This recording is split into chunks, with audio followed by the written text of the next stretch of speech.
Hi friends, welcome to Adda 24/7. We are in the BFM Sankalpa series for important theory and objective questions. Okay, and we are covering important definitions today. Of which chapter? Risk regulations in banking business.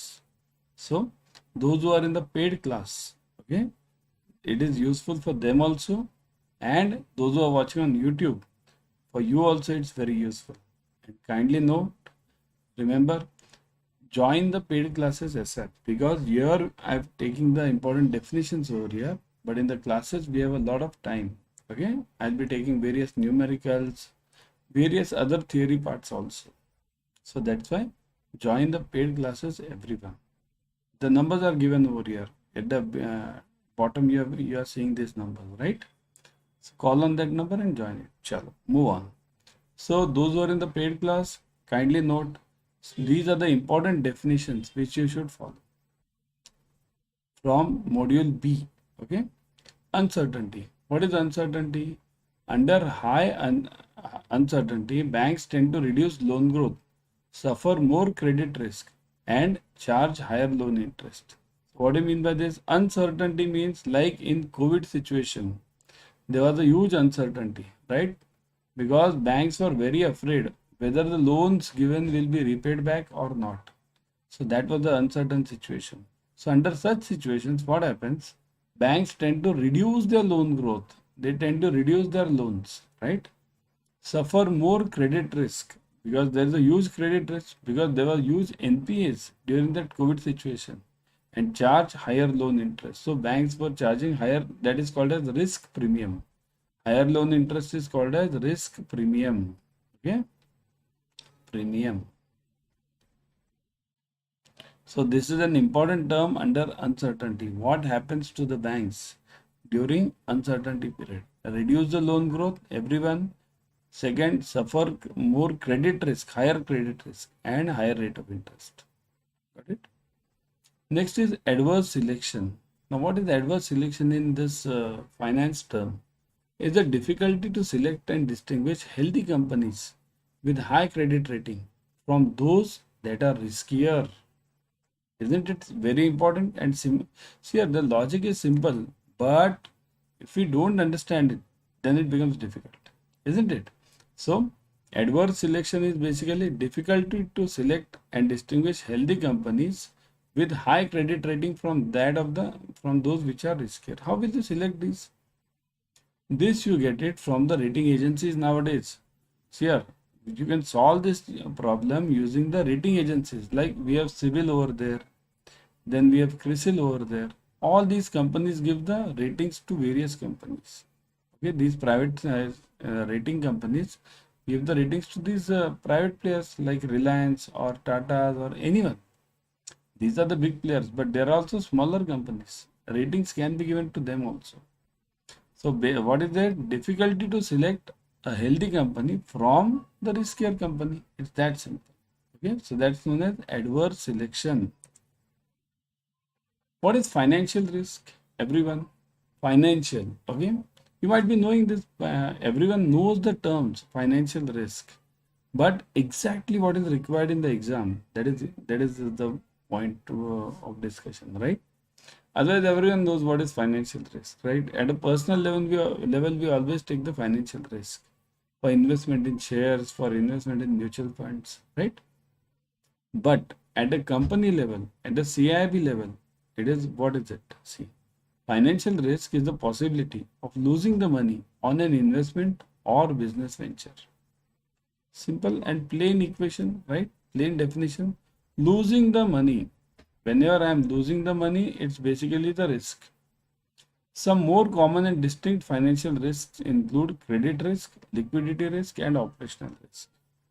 So these are the common and distinct financial risks. So common risk means what here? I always face the problem of credit risk. What is this credit risk? Credit risk means if the bank gives a loan to somebody, whether the loan will be repaid or not. That is known as credit risk. Whether it will be repaid or not. Okay. Liquidity means what? If I give too many loans, suppose if the bank gives a higher percentage of loan as compared to its deposits, then it will be facing a difficulty in paying the normal rate of interest also.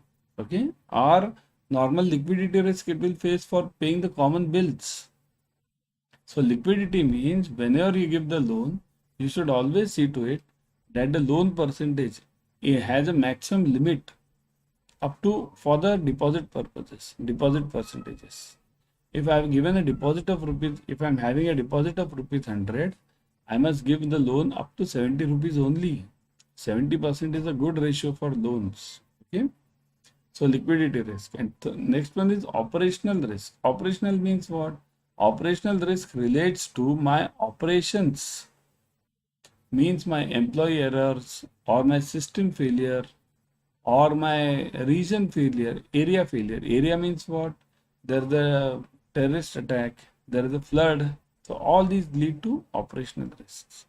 So financial risk also has these parts: credit, liquidity, and operational risk. Clear? Simple? Risk adjusted return. Now tell me, what is risk adjusted return? Firstly, tell me risk adjusted means what? Okay, I'll ask you a question over here.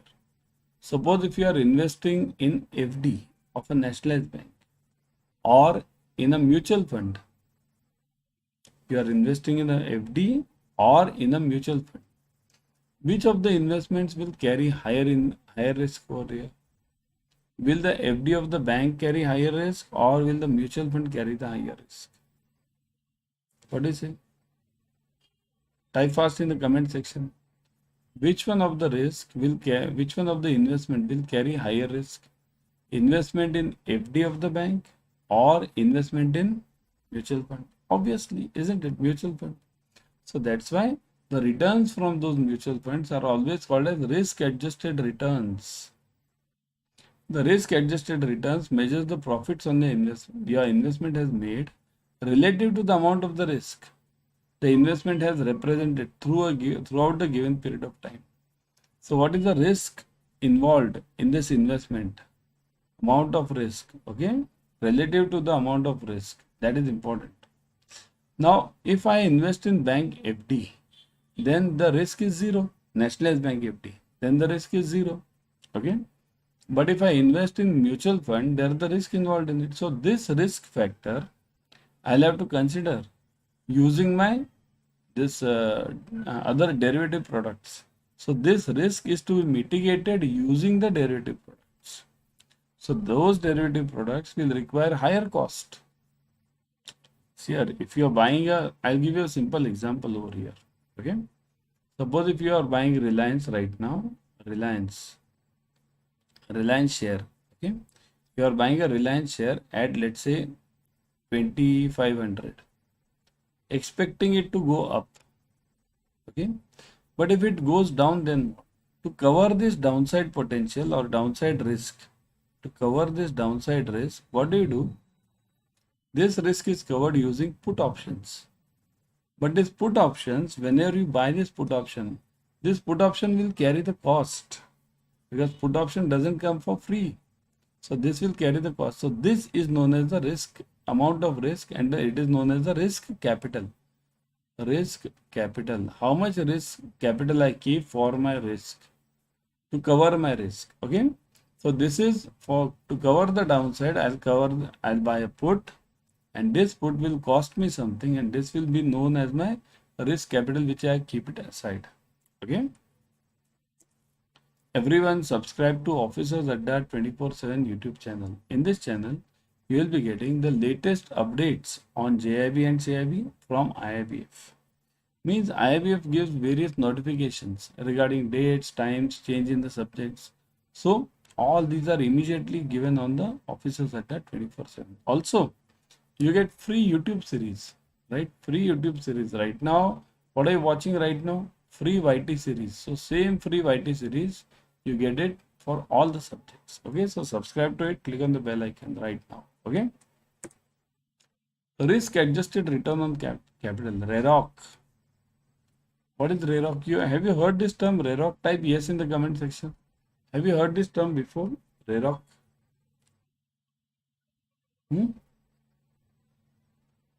Type yes in the comment section or no, whatever, yes or no. So it is, yes, I've seen many of them. Yes, yes, yes, yes. Okay. So risk adjusted, we have heard the term, but we don't know the exact meaning of this. Risk adjusted return on capital means what? It is a risk adjusted measure of return on investment. Risk adjusted measure. Okay, what do you mean by risk adjusted measure? What do you mean by risk adjusted measure? Here.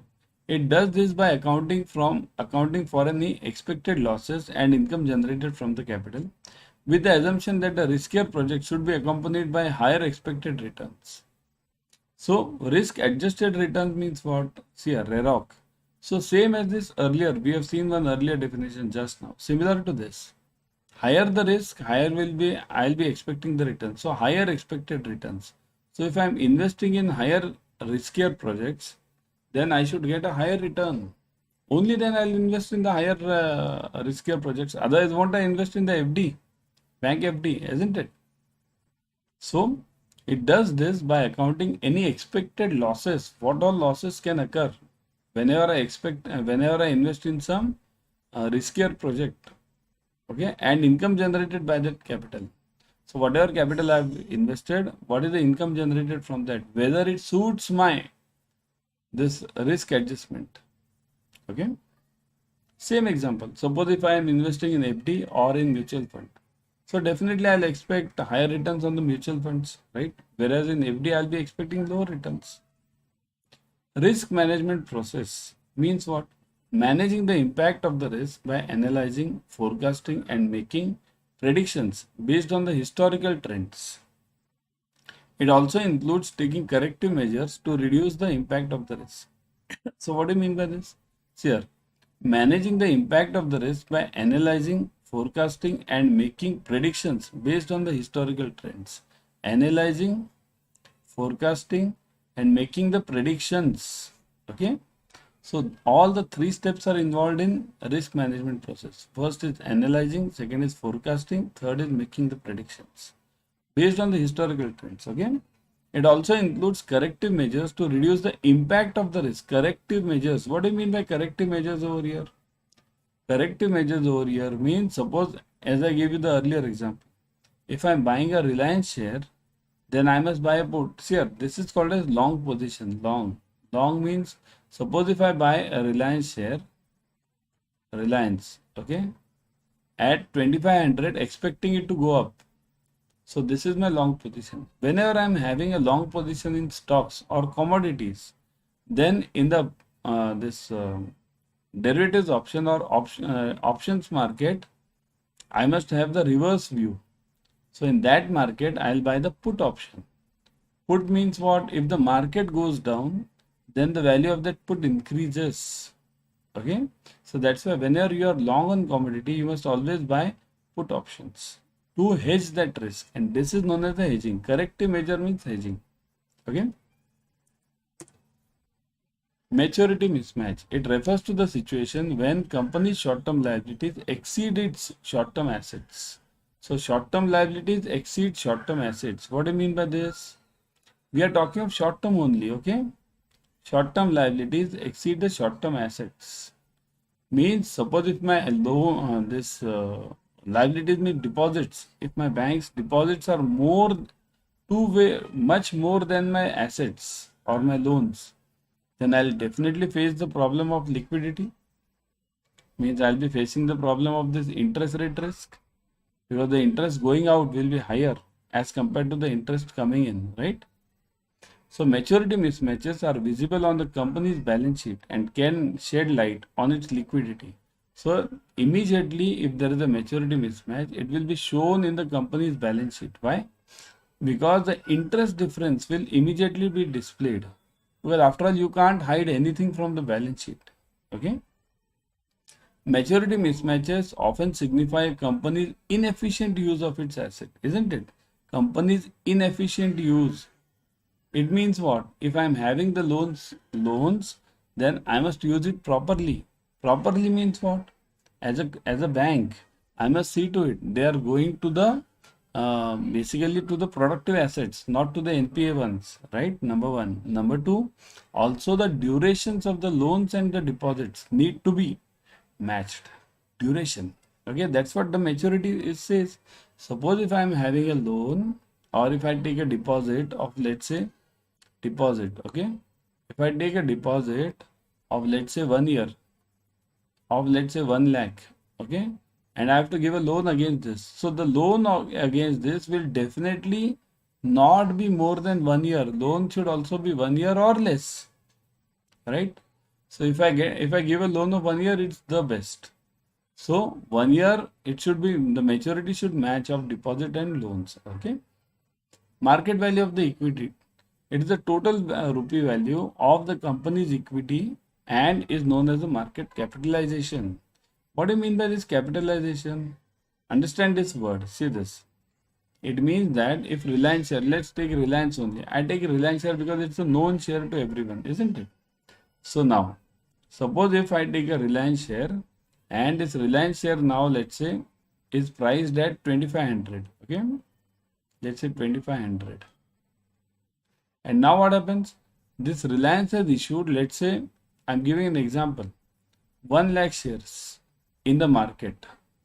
Number of shares is 1 lakh. So what is its market capitalization? So the market capitalization over here will be 2500 into 1 lakh. So 2500 into 1 lakh. So those many rupees, okay, will be the market capitalization of Reliance. Okay. So that is known as the market value of the equity or market capitalization. Total rupee value of the company's equity. This is the total rupee value of the company's equity. The measure of company's value is calculated by multiplying the current stock price by the total number of outstanding shares. See this, we have done the same thing. Current market price into total number of the outstanding shares. How many shares have been issued in the market? Okay, that is known as outstanding shares. Got it? So Reliance shares over here, the market capitalization will be, okay, give me the answer everyone. 2500 into 1 lakh. What is the answer? 1 lakh means how much will it be? Yeah, 2 crores. Then yeah, 25 crores. Yeah, it will be around 25 crores, right? 25 CR. That will be the answer roughly, right? Yeah. Coming back, chalo. Next one. Before going ahead, download Adda 24/7 app on your mobile. In this app, you will be getting the premium study material plus live classes, ebooks, tests, whatever we need for clearing JIB and CIB, we'll get it over here. So download it right now and start studying. Okay. Next one. Downside potential. It is the estimation of securities of a security's potential loss in the value if the market conditions precipitate a decline in the security's price. Means what? Here, potential loss, keep it very simple. Potential loss due to decline in price of the security. Means, for example, we have studied this in our ABM also, okay, or in our JIB also. If the price of the bond, let's say, let me take Reliance only, okay, Reliance share. If I brought it at 2500 and if tomorrow the price of Reliance goes down to, let's say, 2000. So what is this happening? This is the downside potential. Securities potential loss due to the decline in the securities price. Okay. Depending on the measures used, downside risk or explains a worst case scenario for an investment and indicates how much the investor stands to lose. So worst case scenario means what? What is the lowest level which this stock can go down, or what is the lowest level at which this bond can go down? Okay. So worst case scenario over here is always taken into account by any company whenever you're doing a conservative investment. Okay. Indicates how much the investor stands to lose, how much this investor will lose if this downside potential, means if the Reliance share goes down. Okay. Next is CCIL.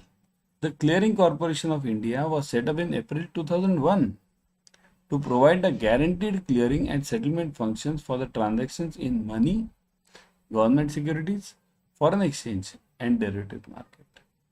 Remember, here it's not talking of stock market. So provide guaranteed clearing. Guaranteed means what? What do you mean by this guaranteed? Isn't anything guaranteed then?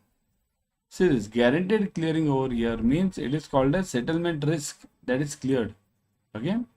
guaranteed over here means settlement risk is nullified over here. What is settlement risk? Settlement risk means, let me give you an example. If you sell, let's say, shares, okay? You sell, let's say, shares to anyone, shares, okay? So this other person, Mr. X should give you rupees, right? Rupees, because you are giving the shares, Mr. X will give the rupees. So what do you mean by settlement risk? If you give the shares and Mr. X does not give you rupees, then what? Then this is known as settlement risk. So CCIL guarantees this part, provides a guaranteed clearing and settlement function for transactions in money, government securities, forex, and derivatives market, right? So CCIL is okay. Tell me one more thing. This shares example which I gave you, does CCIL take care of the shares over here? Does CCIL take care of the risk of the shares, settlement risk of the shares? No. Then who takes care of the settlement risk of the shares which you buy and sell? Type fast in the comment section. Who takes care of the settlement risk of the shares which you buy and sell? Who takes care? Because here CCIL is very clear. CCIL is money, government securities, foreign exchange, and derivatives market. 4, clear? Does it say anything about shares? No. So who talks about shares then? Correct. NSE and BSE. NSE and BSE, these stock exchanges, they take care of the settlement risk of the shares. And for others, everything else, there is CCI. Okay? Yeah. Like that, there are some things which money can't buy. For everything else, there is MasterCard. That was ad. Remember anyone? Now gone, isn't it? MasterCard was having an ad few years back that there are some things which money can buy, and for everything else there is MasterCard. Similarly over here, only share settlement risk is taken by NSE and BSE. For everything else there is CCI. Okay. What is EWRM or EWRA? What do you mean by this? Enterprise wide risk measurement or risk assessment. Enterprise wise means what? Enterprise wide means total related to enterprise, complete company wise. EWRA or M, you can call it, assesses the risk of anti-money laundering, counter-terrorist financing, means AML and CTF, and sanctions, in addition to the counter-proliferation financing and anti-bribery and corruption. Now, these are important terms which may come to you in exam. Okay. So, money laundering, AML, counter-terrorist financing, okay, means terrorist financing. Okay. Then second is counter proliferation financing. Okay, this is again a type of this AML only. Anti-bribery and corruption. Anti-bribery and corruption. So bribery related and corruption related. So this, even bribery and corruption is part of this enterprise-wise risk, because after all it's a risk, isn't it? Thus these are most inclusive elements of EWRA. So these are all the inclusive elements of EWRA or EWRM, right? Remember, whenever you are talking of enterprise-wide risk measurement, it means you are talking of the whole company, not of a specific section. Okay. Now, before everyone, I would suggest kindly, I told you just now, join the Adda 24/7 Officers Adda 24/7 channel. How to join it? Suppose if you have to join on this Telegram, okay, scan this blue QR code. Pause this video and scan this blue QR code. If you have to join this YouTube channel, scan this right side QR code, this one, okay, this one. If you have to join the Instagram channel, so scan this blue QR code, this one, okay, and you can join it. See, there are many benefits available for this, okay. So definitely I would suggest join. Everyone should join this, because now before going, everyone do join our CAIIB Sankalp batch. ABM, BFM, ABFM, BRBL, all the compulsory subjects are covered. Numericals, objective questions, case studies covered. You can join the Mahapack as well, Mahapack 2.2. Here you get the 4 subjects batches. Now multiple batches. for these 4 subjects. Plus, you get this elective subject also, the courses on elective subjects. So you get that also. So that's why join this Sankalpa batch or Mahapack. How to join it? Let me show you. Go to Adda 24/7. I would always suggest you to go through the app. In the app, you get the coin systems. Coin systems means as you go on purchasing more, the coins will give you higher discounts.